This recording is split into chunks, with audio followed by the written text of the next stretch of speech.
네, 오늘 너는 마음을 다하고라는 제목으로 말씀을 같이 나누도록 하겠습니다. 네, 우리 예배 가운데 그리고 또 이 말씀 가운데 교제할 수 있어서 감사드립니다. 제 속에는 또 이따 따로 이렇게 또 할 수 있는 시간이 있겠지만요. 어쨌든 여러분들 만나서 정말 반갑습니다.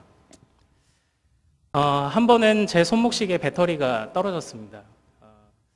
그런데 시계방에 갔더니 10,000원을 달라고 하더라고요. 이 작은 배터리 하나 교환하는데. 그러다가 우연히 인터넷을 찾아봤는데 인터넷에서 판매하고 있는 유명 브랜드의 배터리 가격이 1,000원이라는 사실을 알게 되었습니다. 그래서 배송비까지 포함해도 이제 3,500원밖에 안 되는 거죠. 그래서 그 배터리를 제가 직접 갈겠다고 마음을 먹고 주문을 했습니다. 그러니까 아주 작은 배터리 한 개를 주문했으니까 택배 상자가 이제 아주 작았겠죠. 그런데 택배를 받을 때 기쁨은 한량 없잖아요. 근데 기쁜 마음을 가지고 택배 상자를 열고 시계 뚜껑을 열어 배터리를 넣는 데까지는 좋았는데 문제는 이 뚜껑 닫기가 쉽지 않았습니다. 별의별 방법을 다 써도 이 뚜껑이 안 닫아지는 것이었습니다.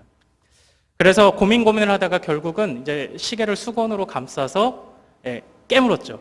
그런데 깨물었을 때 이 뚜껑이 닫히는 느낌이 이제 딸깍 해야 되는데 느낌이 그냥 푹 약간 이런 느낌이 있었어요.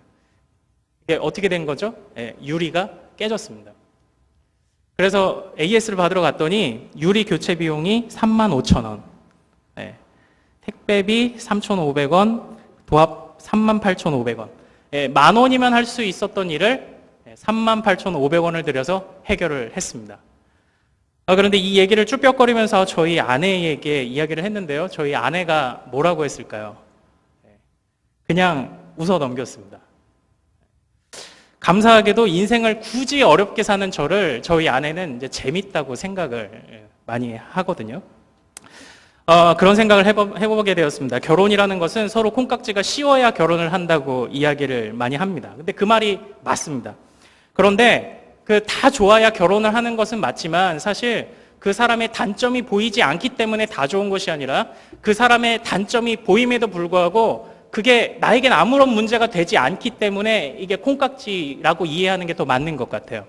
다시 말하면 그 사람의 단점이 보이지만 내가 그것이 감당되는 거죠. 진짜 아무런 단점도 안 보이고 다 좋다 그럴 때 이제 어느덧 눈에 비늘 같은 것이 벗어지면 이제 그때부터 문제가 시작되는 거예요. 이건 환상인 거죠. 상대방의 단점이 보이지만 그게 내가 감당할 수 있겠다는 마음이 들 때 그때 사랑을 시작하면 좋을 것 같다는 생각을 한번 해봤습니다. 그래서 그때 제가 이 사랑에 관한 명제를 나름대로 하나 만들어 봤어요. 사랑은 밀당이 아니라 감당이다. 사랑은 밀당이 아니다 감당이다. 서로 누가 주도권을 가질 것인지 그것을 밀고 당기면서 아웅다웅 하는 게 그게 어떻게 사랑일 수가 있겠습니까? 사랑은 서로 감당하는 것이다. 그리고 그 서로의 단점을 감당해 줌이 고마워서 서로 최선의 가치를 부여하고 최선을 다해 살아가는 것이 바로 이 결혼관계이고 사랑이다. 이런 생각을 제 나름대로 한번 해봤습니다. 그런데요, 성경은 많은 곳에서 하나님과 우리와의 관계를 바로 이 결혼관계로 묘사할 때가 많이 있습니다. 이 언약이라는 것도 우리가 많이 듣는 언약도 이 결혼의 문맥으로 이해하면 아주 이해가 쉽다고 학자들은 이해를 합니다. 대표적으로 또 호세아서를 보면 또 그렇죠.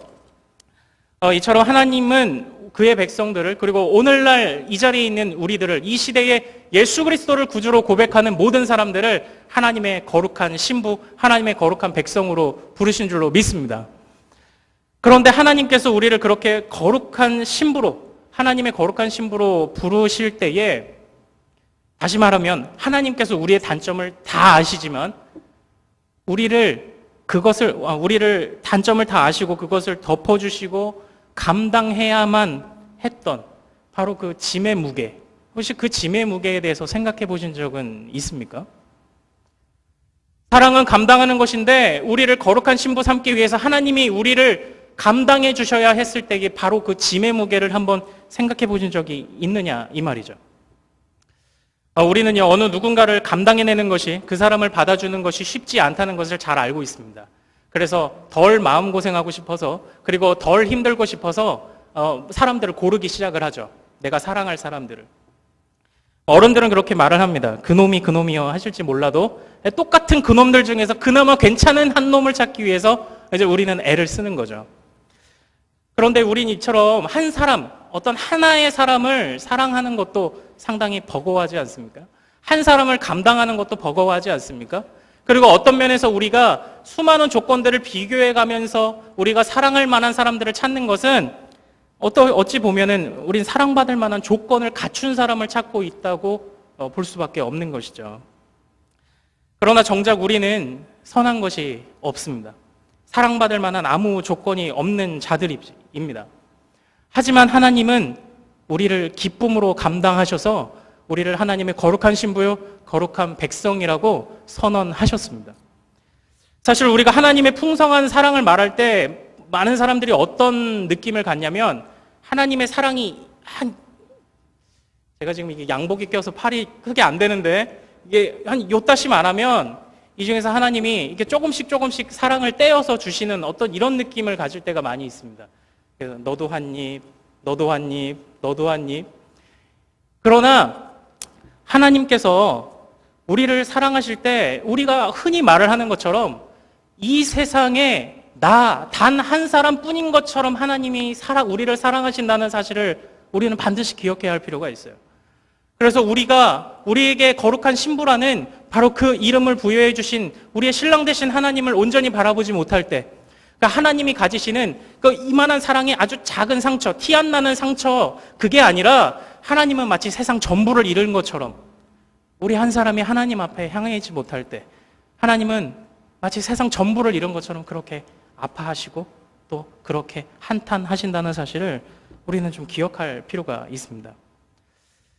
하지만 그러함에도 불구하고 하나님의 우리의 믿음대로 무한한 사랑이 우리를 향하였고 그리고 우리를 여전히 거룩한 신부여 거룩한 백성이라고 부르셨습니다. 오늘 모세는 이처럼 그가 40년 광야를 지나오면서요 보고 듣고 체험했던 바로 그 하나님의 사랑 앞에 이스라엘 백성들을 다시 초대하고 있습니다. 바로 하나님의 거룩한 신부, 너희는 여전히 하나님의 거룩한 신부라는 이름을 부여하며 초대하고 있습니다. 그리고 그 부르심에 대해서 마땅히 반응할 것을 호소하고 있는데요. 바로 그것이 오늘 우리가 읽은 본문의 말씀입니다. 우리 신명기 6장 4절 5절 본문 말씀 다시 한번 같이 읽어볼까요? 자, 시작. 이스라엘아 들으라. 우리 하나님 여호와는 오직 유일한 여호와이시니 너는 마음을 다하고 뜻을 다하고 힘을 다하여 내 하나님 여호와를 사랑하라. 오늘 이 말씀은 잘 아시는 것처럼 들으라 이스라엘. 원래 히브리어 어순으로는 이스라엘아 들으라가 아니라 들으라 이스라엘이라고 되어 있습니다. 들으라라는 뜻의 쉐마 그리고 이스라엘, 쉐마 이스라엘 해서 유대인들이 지금도 아침 저녁으로 가장 즐겨 암송하는 기도문 중에 하나라고 이야기를 하는데요. 아주 중요한 성경 구절 중에 하나입니다. 이 말씀의 이 쉐마 구절의 중요성을 이해하기 위해서 신명기의 전반적인 특징을 잠시 말씀드리겠습니다. 신명기 자체는 아주 상당히 중요한 책인데요. 그 이유는 모세가 죽기 직전에 남긴 유언이죠. 이스라엘 백성들을 너희가 가나안 땅에 들어갔을 때 이렇게 살아라, 이렇게만 살면 너희가 하나님의 신부로서 마땅한 삶을 사는 것이다 라고 말하는 바로 그 가르침들이었습니다. 또한 이것을 바꾸어 말하면 이것이 율법이고요. 나중에 기회가 되면 우리 또 율법에 대해서 같이 살펴보겠지만 율법을 한마디로 정의하면 하나님의 기대감이죠. 그의 백성들을 향한 하나님의 기대감. 나의 거룩한 신부라면 이렇게 사는 것이 마땅하지 않겠느냐. 그래서 그 신명기 이후의 삶에서 가나안 땅에서 살아가는 모든 자들은 바로 이 신명기의 말씀으로 평가를 받습니다. 신명기의 말씀에 충실하면 선한 왕, 충실하지 않으면 악한 왕. 그리고 선지자들은 이 신명기의 말씀을 가지고 하나님 나라의 검사가 되어서 백성들의 죄악을 고발하죠. 그토록 이 신명기는 아주 중요한 말씀입니다. 하나님의 기대감이에요. 그런데 바로 이 신명기의 핵심 구절을 하나 꼽으라면 바로 오늘 이 6장 이 쉐마 구절을 꼽을 수가 있습니다. 이 쉐마 구절은 두 가지 중요한 축을 살펴보게 될 텐데요. 첫 번째 중요한 축은 바로 5절에 나와 있는 마음, 뜻, 힘이라는 단어들입니다. 이 마음이라는 것은 히브리어의 레바브라는 단어인데요. 대체로 히브리어를 직역했다고 말하는 NASB라는 성경을 찾아보니까 대체적으로 이 heart, 예, 식민지 발음 죄송합니다. 하트라고 돼 있어요. 예.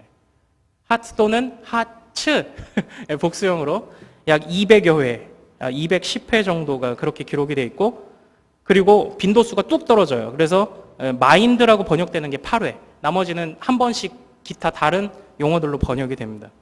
그리고 이 뜻이라고 말하는 네피쉬라는 히브리어 단어는 soul이라는 단어로 238회가 번역이 되었고, 삶을 말하는 life 또는 그 lives라는 단어로 146회, 34회, 그리고 그 다음 빈도수로는 그냥 사람 그 자체를 뜻하는 person으로 19회가 기록이 번역이 되었습니다.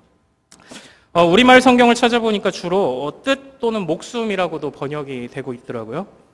그리고 이 힘이라는 단어는 베리굿 할 때 그 베리라는 의미로 대부분 쓰였습니다. 139회 그리고 52회. 그리고 사실 오늘 우리가 읽은 말씀에서 의미하는 이 힘, 마이트라는 단어로는 단 2번밖에 쓰이지 않았어요. 그런데 성경은 바로 이 마음, 그리고 뜻 또는 목숨, 그리고 이 힘이라는 단어를 아주 반복적으로 사용을 하고 있습니다. 그 신약에까지도 이 말씀을 반복적으로 사용을 하고 있는데요. 그런데 때로는 어떤 한 단어가 빠지기도 하고 또 들어가기도 하고, 그리고 또 다른 뜻으로 번역이 되기도 하고, 서로 어찌 보면은 이게 그냥 하나의 관용구 같아요. 예, 마음, 뜻, 힘이라는 것이 어떤 딱딱딱 구분할 수 있는, 지정의처럼 딱딱 구분할 수 있는 그런 개념이 아니라 어떤 하나님이 우리에게 부여하신 어떤 전인격을 묘사하는 관용구 같이 좀 느껴지는데요. 딱 구분되어 있지만 정확하게 그 뜻을 이렇게 표현하기는 쉽지 않다고 이제 학자들이 분석을 하고 있더라고요. 결국 학자들은 이렇게 제안을 합니다. 이 부분은 그저 그냥 온 마음 다하여 또는 진심으로 라고 받아들이면 충분하다, 이렇게 이해를 하고 있습니다. 결국 이 쉐마 구절이, 이 신명기의 핵심이라고 말하는 이 쉐마 구절이 뜻하는 바가 무엇이냐? 그것은 너희의 믿음이 진심이냐? 바로 그것입니다. 우리가 겉으로는 하나님께서 우리에게 기대감을 부어주시는 대로 겉으로는 그 수많은 율법의 조항들을 따라가며 내가 마치 하나님의 정말 자랑스러운 신부인 것처럼 우리의 삶을 드러낼 수 있지만 그 안에 진심이 없다면 무슨 소용이 있겠느냐? 바로 그것을 이 쉐마 구절에서 하나의 중요한 축으로 말씀을 하고 계시는 거죠. 진심이냐? 진심이냐? 사랑하는 우리 청년들, 그리고 우리 중앙교회 모든 성도님들, 제가 한번 좀 여러분들께 여쭤보고 싶습니다. 하나님의 거룩한 신부로서 여러분들의 모습은 혹시 어떻습니까? 하나님을 향하여 온 마음 다해 진심으로 마땅한 반응을 하고 계시는지요? 사실 속 시원하게 대답하기가 쉽지 않을 것 같습니다. 저 자신도 그렇습니다. 물론 아무리 잘한다고 하더라도 하나님 앞에서 부족하겠죠. 그런데 지금 우리가, 그리고 제가 어떤 속 시원하게 대답할 수 없다고 말하는 이것은 어떤 겸손함에서 오는 그런 것이 아니라 정말로 우리는 부족한 자들이라는 사실을 좀 우리는 고백할 필요가 있습니다. 누가복음에 보면 우리의 믿음의 현주소를 보여주는 듯한 이런 비유가 등장을 합니다. 어떤 사람이요, 예수님께 좀 칭찬을 듣고자 하여서 예수님, 좋은 이웃이 영생을 얻으려면 어찌해야 합니까? 라는 질문을 묻고 예수님이 이러이러 대답하시면 제가 바로 그 자입니다. 제가 그렇게 말씀을 따라 사는 자입니다. 라고 뽐내려고 했는데 그때 예수님이 오히려 한 방 먹이시는 그 선한 사마리아인의 비유를 들려주시죠. 그래서 가서 너도 이와 같이 하라, 이런 말씀을 들려주시잖아요. 근데 누가복음은 그때에 바로 이 사람이 이렇게 대답을 했습니다.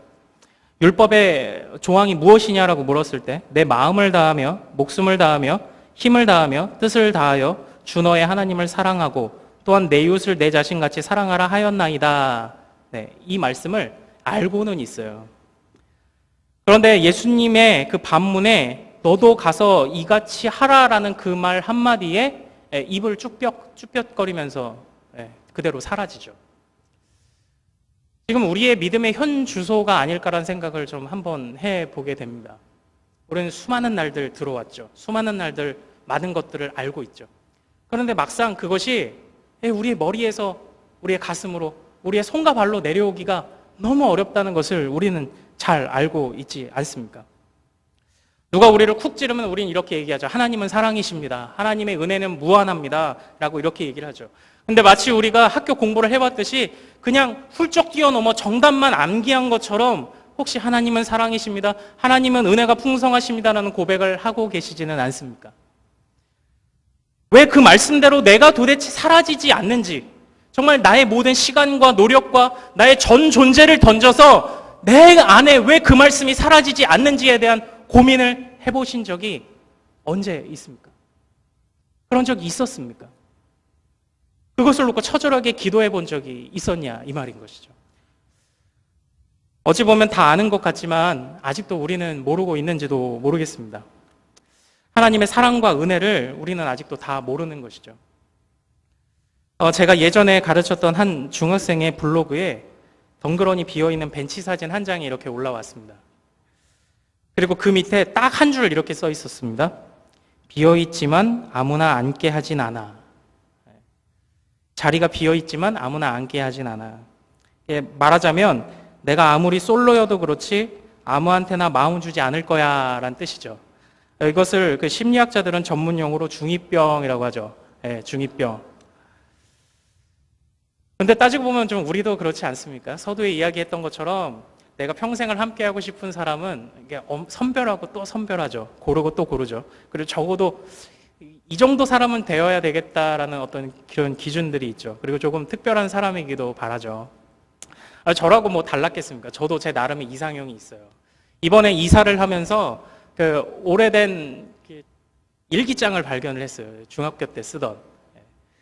그런데 이상형을 이렇게 적어놓은 걸 봤는데 막 2페이지가 넘어가요. 막. 이상형을 적는데 이것을 심리학적 용어로 뭐라고 한다? 중2병. 그런데 제가 제 아내와 연애할 때 이런 얘기를 좀 했었습니다. 저도 어떻게 따지고 보면 직업적으로 분류할 때 소위 사자 달린 직업이잖아요. 그쵸? 근데 사자 달린 직업은 결혼할 때 혼수로 열쇠를 몇 개 해와야 된다? 3개는 해와야 되죠. 3개. 왜 하나님 나라 목사인데 그 정도는 해와야 되잖아요. 그래서 제가 집사람한테 얘기한 게 있어요. 첫 번째, 하늘의 문을 여는 믿음의 열쇠. 두 번째, 비전의 문을 여는 소망의 열쇠.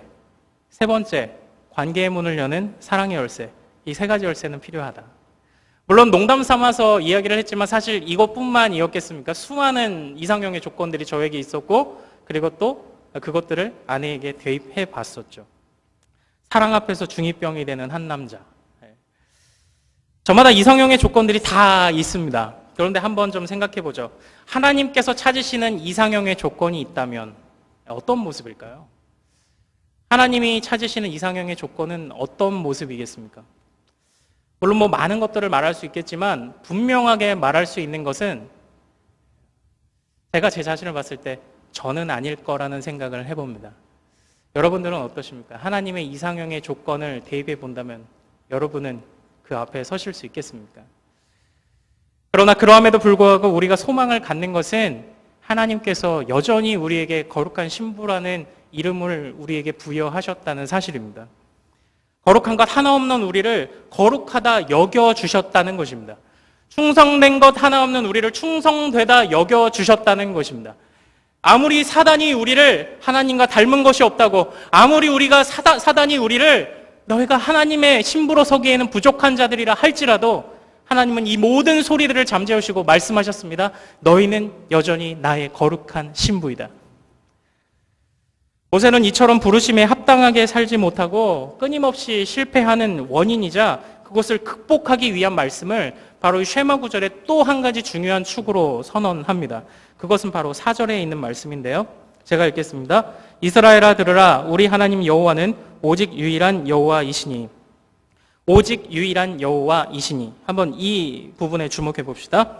오직 유일한 여호와이시기 때문에 온 마음 다해, 온 뜻을 다해 진심으로 사랑해야 한다라고 지금 이 쉐마 구절이 그렇게 구조가 되어 있죠. 하나님은 유일하시기 때문에 너희는 온 마음 다해 진심으로 반응해야 한다. 이것이죠. 우리는 왜 자꾸 하나님의 거룩한 신부로서 실패합니까? 왜 안 되는 거죠? 종교개혁자 칼빈의 말에서 우리는 그 힌트를 좀 생각해 볼 수 있을 것 같습니다. 우리의 마음은 끊임없이 우상을 만들어내는 공장이다. 결국 하나님을 유일한 신랑으로 보지 못하는 것이죠. 하나님을 유일한 우리의 리더요, 우리의 대장으로 보지 못하는 것이죠. 다른 수많은 것들이 여전히 우리의 눈에 들어오는 것이 아니겠습니까? 다른 것들이 눈에 들어와 우리 마음속에 하나님의 자리를 조금씩 좀 먹고 있는 것이죠. 여러분들 혹시 그 뻐꾸기의 일생에 대해서 아시는지요? 뻐꾸기의 일생. 뻐꾸기는 자기 둥지에 알을 낳지 않습니다. 그리고 다른 새의 둥지에 알을 낳죠. 그리고 그 새가, 그 뻐꾸기 알이 부화가 되면 점점 그 새끼들의 다른 알들을 밀어냅니다. 그리고 이 뻐꾸기 새끼보다도 더 등치가 아주 작디 작은 그 새는 이 뻐꾸기 새끼를 자기 새끼인 줄 알고 이걸 먹이려고 그냥 수도 없이 먹이를 물어다가 나르는 거예요. 그러다가 탈진해서 죽고 맙니다. 그리고 그 둥지는 결국 뻐꾸기 둥지가 되는 거죠. 헬무트 틸리케라는 신학자는 이렇게 얘기했습니다. 사단이 우리 마음속에 들어와 좀 먹는 것은 바로 뻐꾸기 알과 같다. 그렇게 이야기를 했어요. 어느덧 우리 안에 하나님의 자리가 사라지고 있지는 않은가? 우리는 좀 점검해봐야 할 필요가 있는 줄로 압니다. 모세는 이것을 알았죠. 지나온 광야 40년 역사 가운데서 하나님이 아닌 다른 것을 바라보던 이스라엘의 실패를 뼈저리게 느꼈죠. 이런 일이 있었는데요. 민수기 11장입니다. 우리가 애굽에 있을 때에는 값없이 생선과 오이와 참외와 부추와 파와 마늘들을 먹은 것이 생각나거늘 사실 의식주의 문제로 이스라엘 백성들이 실패했습니다. 그리고 그 만나를 더 가지려고 막 안간힘을 썼죠. 그러다가 그 다음날 썩어버리는 그런 또 일들을 경험했죠. 그리고 또 하나 민수기 12장엔 이런 일이 있었습니다. 그들이 이르되 여호와께서 모세와만 말씀하셨느냐 우리와도 말씀하지 아니하셨느냐 하매 여호와께서 이 말을 들으셨더라. 미리암과 아론이 모세의 지도력에 도전합니다. 바로 명예를 따라 갔던 것이죠. 그런데 이것도 모자라서 아주 죄악의 정점을 찍는 사건이 발생하는데 그것이 우리가 잘 아는 정탐꾼의 사건이죠. 정탐꾼을 보냈을 때 그들은 높으신 하나님이 아닌 가나안의 용모와 신장에 기가 눌렸죠. 지금 그들의 마음속에 하나님의 자리를 그 가나안의 용모와 신장이 좀먹고 있었던 것이죠. 하나님이 크게 보이는 것인가? 아니면 그들을 둘러싸고 있는 환경이 크게 보이는 것인가? 홍해를 가르시고 구름기둥과 불기둥으로 인도하시던 그 하나님의 자리를 바로 그 가나안의 용모와 신장, 아직 마주하지도 않고 몰래 가서 염탐해 살펴봤던 바로 그 가나안의 장수들에게 그 마음을 내어주었던 것입니다. 근데 사실 우리도 똑같죠. 엄밀히 따져보면 우리도 삶의 많은 부분에서 이렇게 우리의 그 믿음을 가로막는 요소들이 많이 있을 것입니다. 그런데 그것들을 좀 잘 살펴보면 어떤 면에서 이 의식주의 문제, 그리고 명예의 문제, 그리고 어떤 삶의 문제들이 발생했을 때 우리의 믿음이 작아져서 어떤 그것에 기에 눌려 사는 이 문제의 범주와 테두리를 그렇게 벗어나지는 않는 것 같아요.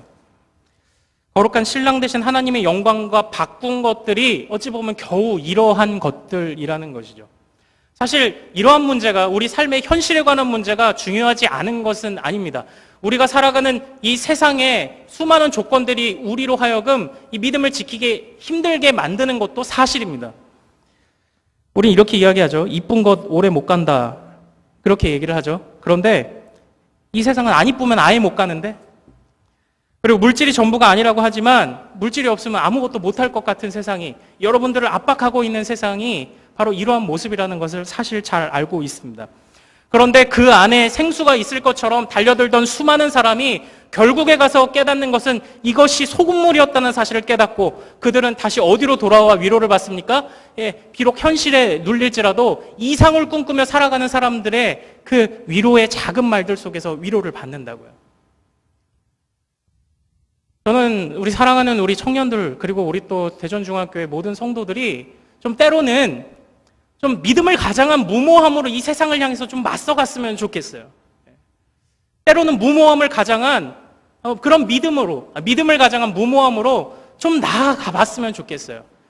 그저 그 용모와 신장에 아주 그것을 보는 것만으로도 기가 눌려서 그렇게 우리에는 하나님의 자리, 예수님의 자리를 내어주고 있지는 않은지 좀 고민해 봤으면 좋겠습니다.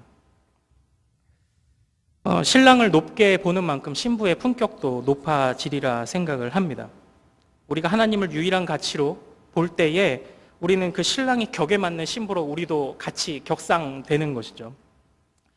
현실 앞에 무너져도 좀 이상을 꿈꾸면 안 됩니까? 돈이 드는 것도 아니지 않습니까? 힘이 드는 것도 아니지 않습니까? 그저 자신의 모든 삶을 통해서 내가 살아있음을, 그냥 내가 의미가 있음을 깨닫는 한 사람만 있으면 우리는 살아갈 가치가 있지 않습니까? 그런데 오늘 하나님께서 끊임없이 실패하던 여러분들을 너희가 여전히 나의 거룩한 신부라고 부르시는 바로 그 부르심은 바로 우리 한 사람을 이 세상 가운데 의미 있게 하시는 부르심이라는 사실을 반드시 기억하시기를 소원합니다. 결혼에 관한 은유로 시작을 했으니까 결혼에 관한 은유로 좀 마무리를 해볼게요. 결혼하면 가장 좋은 점이 뭘까요? 결혼하면 가장 좋은 점이 무슨 생각으로 혹시 결혼을 꿈꾸고 계시는지요? 남들 다 하니까 따라서 하는 거 그런 거 말고 결혼에 관한 어떤 소명을 가지고 계신가요? 아침에 가장 일어나는 거, 같이 일어나는 거, 아니면 영원한 내 편이 되어주는 거. 또 예전에 노래 있죠. 글쎄 기억하시는 분 계실지 모르는데요. 제 세대는 이런 노래 불렀습니다. 잭스키스의 커플이라고. 새하얀 앞치마 입고 내 아침을 깨워주는 달콤한 입맞춤, 이런 것을 꿈꾸기에 결혼을 원하시나요? 제가 생각했을 때 결혼하고 제일 좋은 점은 상대방이 나를 사랑한다는 사실을 내가 아무런 의심 없이 다른 사람에게 이야기한다는 사실이 저는 제일 좋았어요. 그 사랑에 대해서 내가 아무런 의심을 하지 않고 또 내 사랑에 대해서 나의 배우자가 아무런 의심도 하고 있지 않다는 그냥 그 사실이 좋았어요. 그런데 그러한 확신이 제게 언제 생겼냐면 서로에게 반응할 때, 이거 조금 다른 말로 하면 내가 상대를 중심으로 내 삶이 새롭게 질서를 잡아갈 때, 그리고 나를 중심으로 나의 배우자가 자신의 삶의 새로운 질서를 잡아갈 때 제가 이런 확신을 느꼈어요. 우리가 하나님을 향하여서 하나님의 말씀 안에서 또 우리를 거룩한 신부로 부르시는 그 하나님을 중심으로 우리의 삶의 질서를 잡아가는 것, 그리고 우리의 진심과 온 마음을 다해서 이 새로운 질서를 잡는 것은 사실 쉬운 일은 아니에요. 미국의 속담 중에 이런 게 있다고 합니다. 익숙한 악마가 낫다. 이 익숙함이라는 것이 얼마나 좋은지, 그것이 안 좋은 것인 줄 알면서도 벗어버리지 못한다는 거예요. 그렇기 때문에 우리의 삶의 새로운 질서를 잡는다는 건 정말 쉬운 일은 아닐 것이라 생각을 합니다. 그러나 때로는 내가 뒤집어지는 그런 것 같은 느낌을 받는다 하더라도 그 영어로 이 M을 뒤집으면 W가 되잖아요. 나 중심으로 살아가던 미가 뒤집혀서 위가 되는 그 가치를 알기 때문에, 바로 그 아름다움을 알기 때문에 힘들어도 우리 가족을 중심으로, 내 배우자를 중심으로 나의 삶의 새로운 질서들을 잡아가는 것을 멈출 수가 없는 거예요. 하나님의 사랑의 맛을 본 자들은 절대 멈출 수가 없어요. 때로는 우리는 역시 현실 안에 실패할 것입니다. 그러나 이상을 좀 꿈꾸는 우리가 되었으면 좋겠습니다. 그리고 그 속에서 우리 항상 고백합시다. 하나님을 중심으로 새로운 질서를 잡길 원합니다. 진심으로 온 마음 다하여 내가 그렇게 주님의 거룩한 신부, 거룩한 백성 되기를 원합니다. 이것이 우리의 고백 되기를 소원합니다. 제가 마지막으로 쇠마 구절 한 번 더 읽고 마치도록 하겠습니다. 들으라 대전중앙교회, 우리 하나님 여호와는 오직 유일한 여호와이시니 너는 마음을 다하고 뜻을 다하고 힘을 다하여 내 하나님 여호와를 사랑하라. 아멘. 이것이 우리 평생의 고백되기를 소원합니다. 우리 아바 아버지 같이 찬양하고 좀 기도하기를 소원합니다.